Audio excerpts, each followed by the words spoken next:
What's up guys, welcome back to my channel. I'm excited. Have you ever seen a setup like this before? I doubt. I'm really excited because I have Mr. YouTube Black in the building. I'm going to introduce him in a bit, but this is the first one, which is an honor to have you. I really appreciate it, even though it's a bit tough for you to be here, but only because he's nervous. I don't know why he's nervous, because he does YouTube, but okay. I'm excited to bring to you the first episode of Husband Unfiltered. We have wife talks, and now we are bringing in the husband, and we can't say husband talk. It's not gonna work. So we have Husbands Unfiltered, where we'll just be sharing truth, honesty, experiences, highs, lows, everything in between. I think it's very important to now have male voices that we can learn from, and that we can understand a bit more, because I feel like as women, as in understand. Not us is understand. Yeah, we don't understand, but yeah, so we're just here so that we can help one another out. So without wasting any more time, I'm going to introduce our guest. His name is Mr. MLUNGISI NKOSI. I think I always like it for guests to introduce themselves, and whatever he omits, I'm going to add. And I feel like he's going to be very shy about a few things and very, you know, humble about a few things, but no, we are going to celebrate you, right? But anyway, go ahead and you can introduce yourself. Okay. Hi everyone, my name is MLUNGISI NKOSI. I'm a teacher, I'm a YouTuber now. Yeah, and you know, just someone who's very enthusiastic about life. Thank you for having me on this segment. This is my first interview, no wonder why I'm so nervous about it. First interview on a YouTube channel outside of my own. Yeah, but thank you. It's such a great honor to speak on behalf of men, I think. Yes. Yeah. And like I said, I want to celebrate him because I think he's part of an amazing community, the YouTube Black, right? The class of 2022. His channel is all about education, maths and science. I always tell him, like, dude, I don't know how it is that you understand the things that you do, but he teaches, and by him being authentically himself, he has put himself in a position where they chose him to be that, and I think that is absolutely incredible. So I'm also excited and I'm honored. All his details are going to be below in the description box. So his channel, Instagram, right? Yeah, channel, Instagram maybe, but mostly just the YouTube channel, so you can go ahead and subscribe.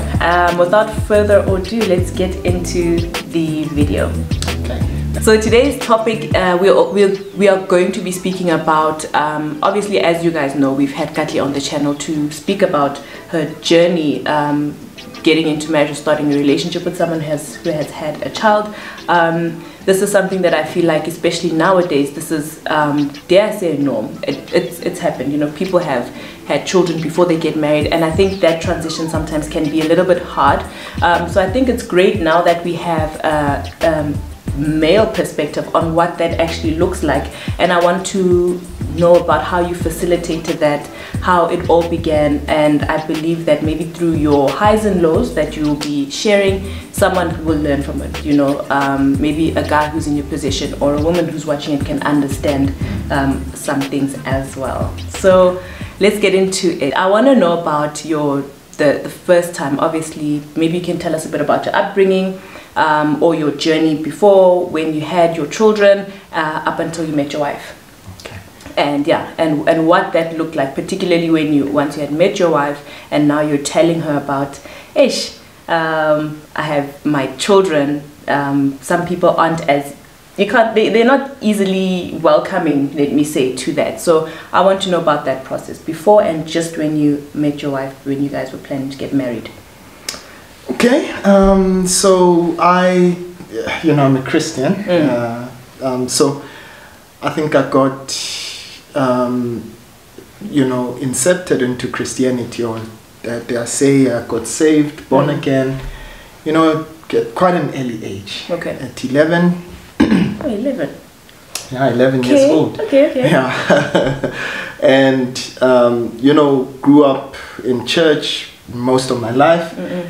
But then you get to university, and hey, what am I so man? But thing, and my first child, I got my first daughter, at 24, I think. Okay. Yeah, I was 24 years old, and the second one I was maybe just 25, 26. Okay. Okay. Yeah, that was a very busy period of my life. You know, but yeah, and later on, when I decided to get married, that was at the age of 29 now. Okay. I get married with 2 daughters from 2 different women, if I need to, you know, disclose that. And, you know, what I appreciate is that I was not ashamed to talk about it. Because I felt, first of all, as a Christian, one of the things that we do is that we tend to put on a facade and not share our real life stories. 100%. And as a result, you know, people are not drawn, you know, to the narrative of being a Christian because they are just afraid of, you know, their past or, you know, their past experiences. They feel like they don't belong. Yeah. And I say that because I felt that way for the longest time. When I rededicated my life to Christ and, you know, started walking this journey again of Christianity, I realized that I had built a wall between myself and other Christians because of the fact that, you know, I have issues, you know, I have skeletons. I didn't want people to invade into my life. And so, as a result, you know, when I got married, when I decided rather to, you know, to propose marriage, fortunately, my wife had been my friend for quite some time. And as a result, then it was easy for us to talk about those things. Now, what became important was for us to discuss how to navigate that world. Yep. She already knew I had children, Okay. right? But the question is now, how do we navigate around, you know, now bringing in this woman in my life, and yet I've got, you know, 2 daughters. Yes. That we're supposed to already take care of, you know, from the get-go, you know. And it started with honesty, you know, just communicating expectations, both from both our sides, you know, how we were going to, because, I mean, it involves me having to talk to other women, of course, who are not, you know, my wives, and whom I had you know, relations with, you know, and you can imagine how that can be uncomfortable to someone. So we had to be really quite open. We devised a strategy on how we're going to do it. I'm not sure if it worked or you know, or it did not, but it's still a journey. Yeah. I like what you said, Wayne, and I think I just want to touch on that very briefly. In our space, dare I say the Christian community, we are really, for whatever reason, it's always baffled me, especially now that I'm older, that, you know, we are imperfect people, and I think we are afraid to embrace that because we find ourselves in a church environment where, for whatever reason, people just want to be perfect, like superstars, shining stars, you know. When did you realize, and you said that there was a point in which you realized that, no man, I need to own my truth, and I believe that was a personal thing first. When did that come, when did that time come for you to realize that, you know what, this is my life, regardless of whether people call it a sin or this or skeletons? No, this is your life. These are your children. And when did you own that for yourself? And when did you choose to be comfortable with that and say to people, look, this is who I am? I think it was at a men's camp. You know, it was at a men's camp in 2010, if I remember correctly. I could be wrong, maybe 2010, 2011. When I started interacting with other men, Christian men. And when I listened to their stories, and when I I found myself in a space where I was talking to another male who had had children before, but was afraid to talk about it. You know, I found myself having to counsel him and to talk about how to navigate that space. Sure. And I thought to myself, I wonder how many more of him are out there, and yet here am I sitting, they're watching me, and they don't know my story, they idolize me, or, you know, they admire, you know, me, and yet they don't know my story. And I thought to myself, how liberating it would be if we could just be in a position to share our stories. The story of a God who loved us despite. Good stuff. Not because. You know? And so as a result, you know, as I shared my story, I think I was very resolute thereafter to say, you know what? I'm gonna be intentional about, you know, sharing the story and just making sure it, of course, not just to anyone, but as the need arises, you know. You spoke about managing or trying to manage the communication between your children's mothers and your wife. What are some of the strategies that did work? If you are able to share, what are the things that you actually thought would work ideally but didn't really work out?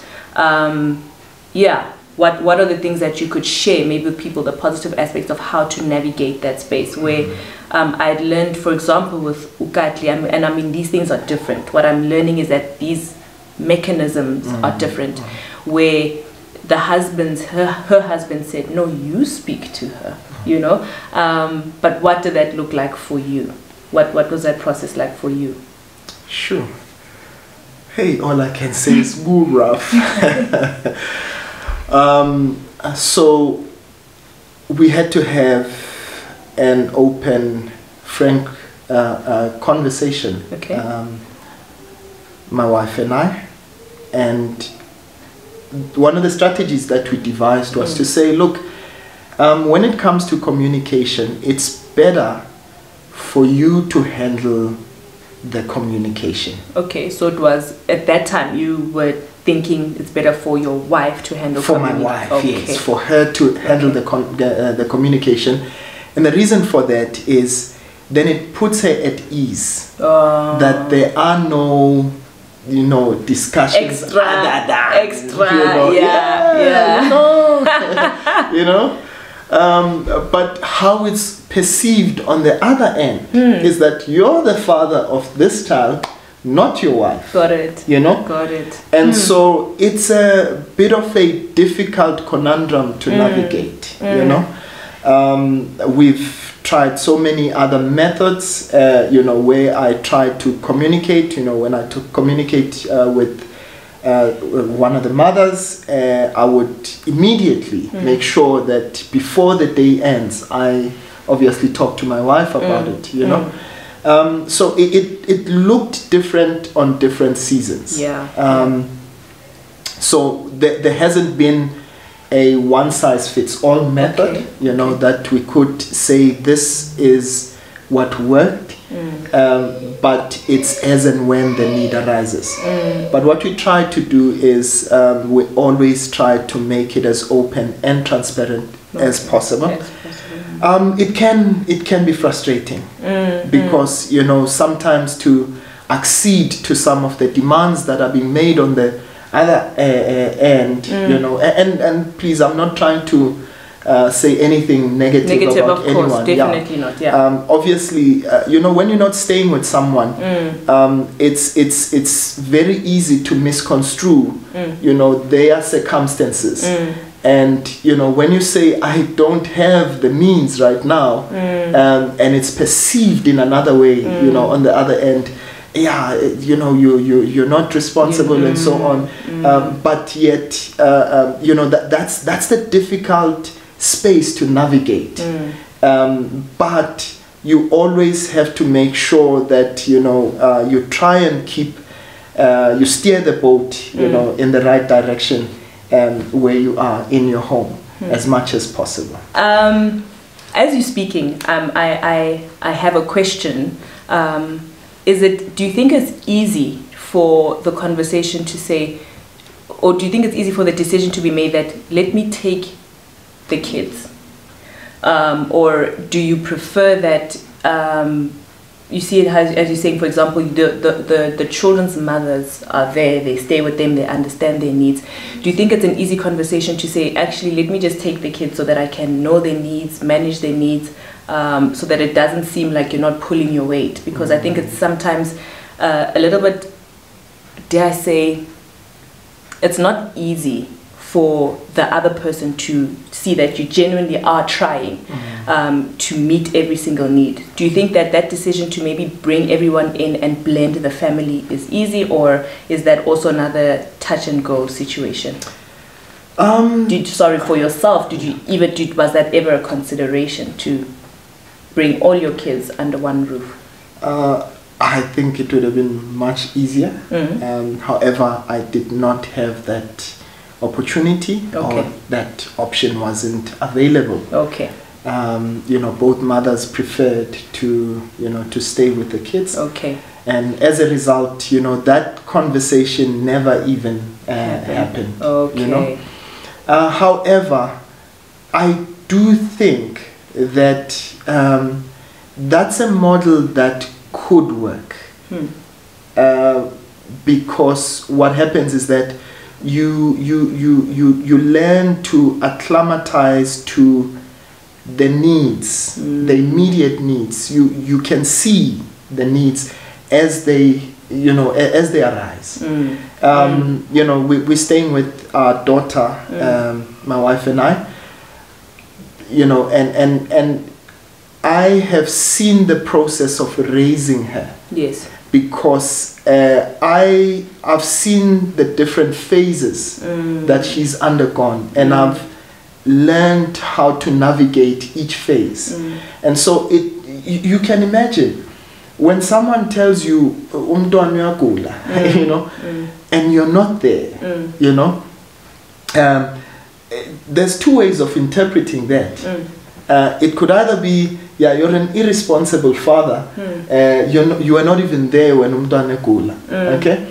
Or it could be that now that you've got your own family, no, I was just telling you for the sake of it, So it's those things, but the main thing is that it's not an easy process, to navigate.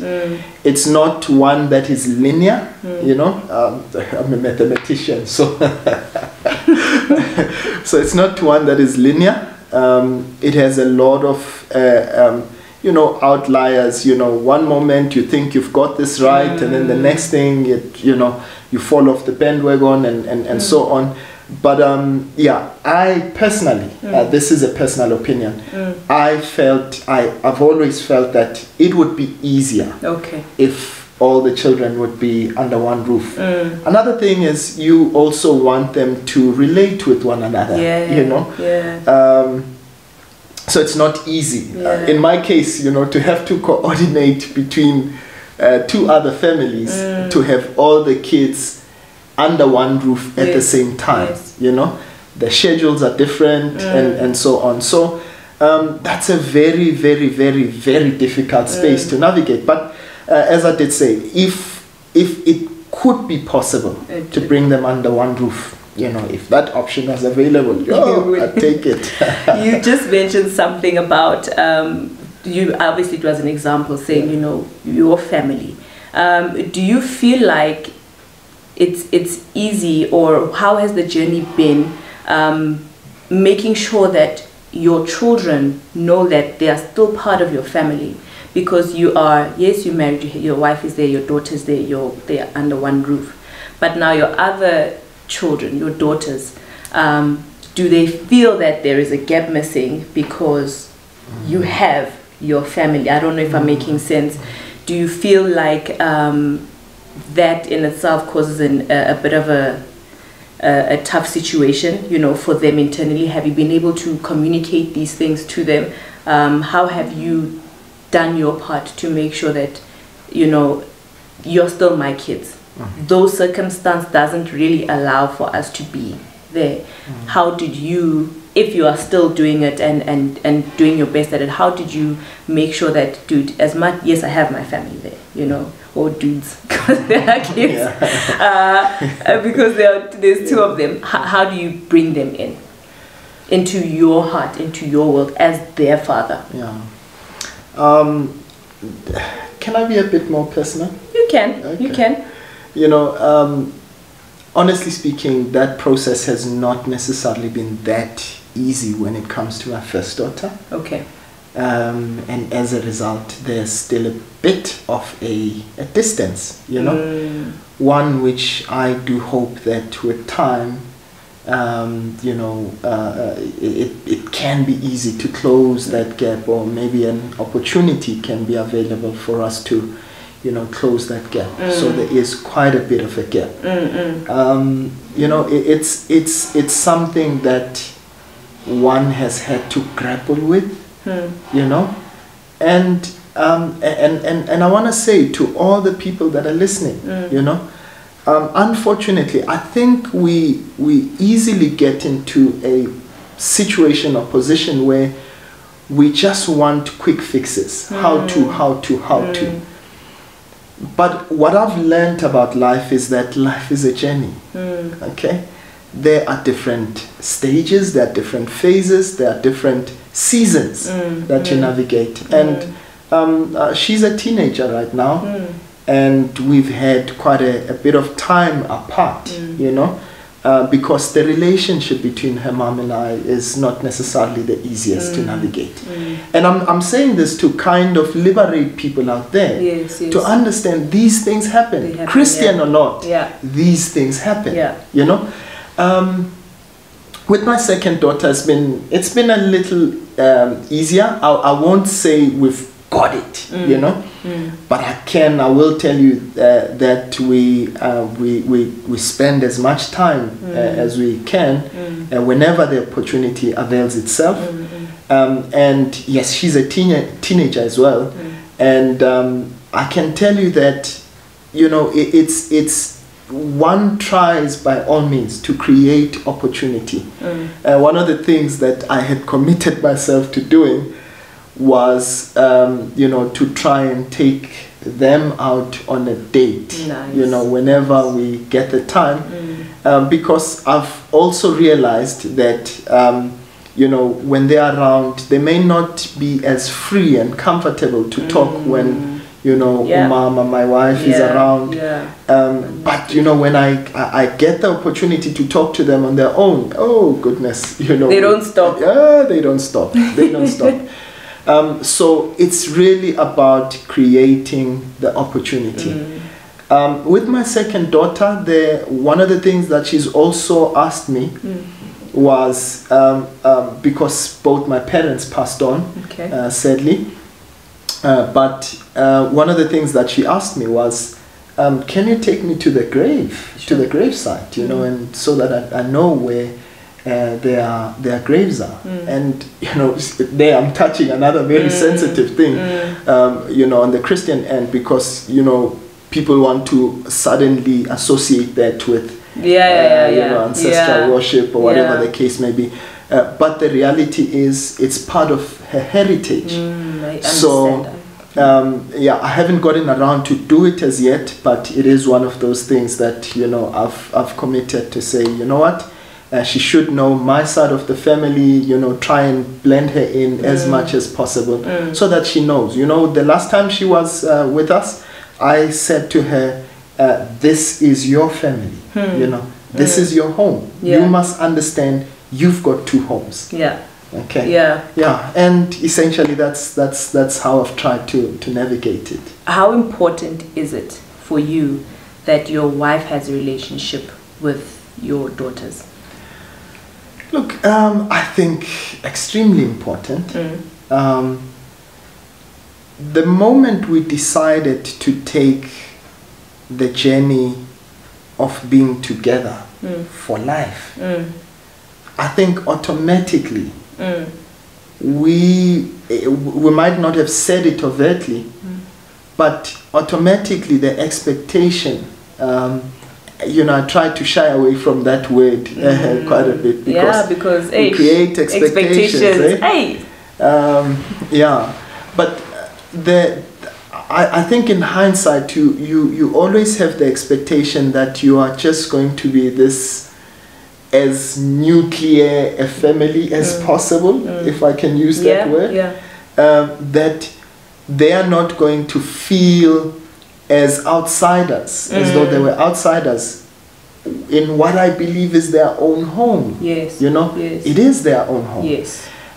So for me, it really makes it, I would be comfortable, you know, with the idea that I could leave them anytime. They don't feel like I constantly need to be there, you know, in order for them to feel at ease or to feel comfortable in their own home or whatever the case is. And you know, I think one of the things that we do as fathers is the mistake when you don't stay with your children is that whenever they come, you try to create, you know, an atmosphere. Whereas, you know, an atmosphere should always be there. You know, I always say, have said to my wife, look, we need to avoid feeling the need like we need to go and eat out. It's a home. Sizodli sinkwa ne peanut butter. That's it. It's a home. You know, this is your home. Yeah. Okay. Whatever it is that's there, you eat. So for me, you know, it's quite important for her or for them, you know, to have a relationship. It's daughters after all. Yeah. You know, there are some things about that are sensitive. I would hope that they would discuss them with me, but maybe some things just need, you know, the opinion of another female who's walked the mile. Yeah. It would be nice for them to just give her a call and say, hey, mommy, we're going through this at school and so on. I would be elated. Yeah. It's those things that you sort of espouse, that you desire, you yearn for, and you hope that, you know, someday you get there. You get there. What have been your, you can mention if you have any, your mountaintops, dare I say, your victories within this process, one of the things that have stood out for you as we come to a close. What are the things that have stood out for you? What are the things that have been a challenge that you would want to maybe share with those who are going into the process, or should they find themselves in a position like this where they are maybe wanting to get married and have this blended family? What are the things that you would encourage them to do? Your closing remarks with that. I would say agree on how you're going to navigate, you know, around the children. Okay. Be consistent. You're asking me about mountaintops. If there's one thing that, you know, has been an absolute blessing, is that on whatever commitment that my wife and I have made towards taking care of our children, regardless of what happens on the other end, you know, sometimes you wanted them to visit and it doesn't happen, and you know, and sometimes you don't get your way on other things, you know, certain values, you know, are not adhered to, and so on. Essentially, you don't get things going your way. But it doesn't deter us, it hasn't deterred us from sticking to our commitments. Good stuff. Yeah. Our financial obligations, and I say our financial obligations because they are our children, okay? Our financial obligations we've tried to meet at every single point. Of course, you know, now and then, you know, when things are not as well as they should be financially, you try to communicate or whatever the case may be, but the fact of the matter is you're consistent. Okay? And I would say, as much as it is up to you, do the best that you can. Don't miss an opportunity. Don't drop a moment. Because think about it, you don't have, well, at least in our context, we don't have all the time with them, right? So any moment we try to maximize to the core. Just the other day when they had come to the house, I love Lego. We did that together. Okay, so you try to maximize every moment. So yeah, and that would be my closing remarks. There's been highs, there's been lows, and of course, because we're human, you're dealing with other individuals who have emotions. 100%. So you give room, for that. That sometimes there are visits that will not happen, even though you agreed. That there are things that when you ask for will not necessarily be automatically handed to you. But the reality is that we are raising children. We are trying by all means to work collaboratively, working together. And I think as much as possible, try to develop an attitude of teamwork. Because at the end of the day, for me, I think what has become, something that always stays at the back of my mind is that this is for the best interest of the children. Yes. So if I have to swallow a rock, let it be. As long as it is for the best interest of the children.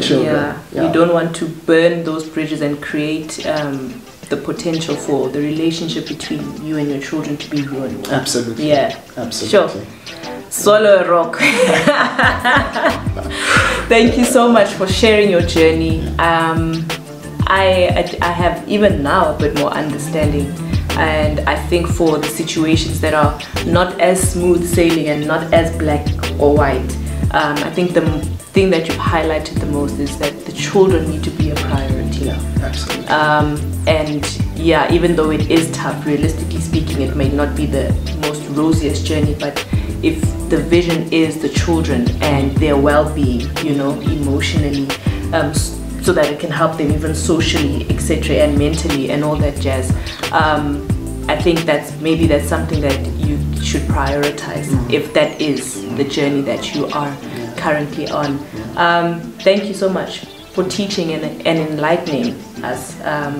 Again, I'm very excited to have such conversations because we don't want to be oblivious to realities, but we also want to learn and sensitize ourselves to what life can look like and what life does look like. Thank you so much, Mlu. Thank you so much. My pleasure. Thank you. All a pleasure. That's it from us. I hope that you enjoyed that one. Share the video, like, comment, subscribe, comment on what your take on the situation, and also because it is our first one, comment below on the other topics you'd love for us to cover and talk about with men, because only they can talk about things from their perspective like this, and don't forget to tell your friends, tell their friends to like, comment and subscribe. Till next time, bye.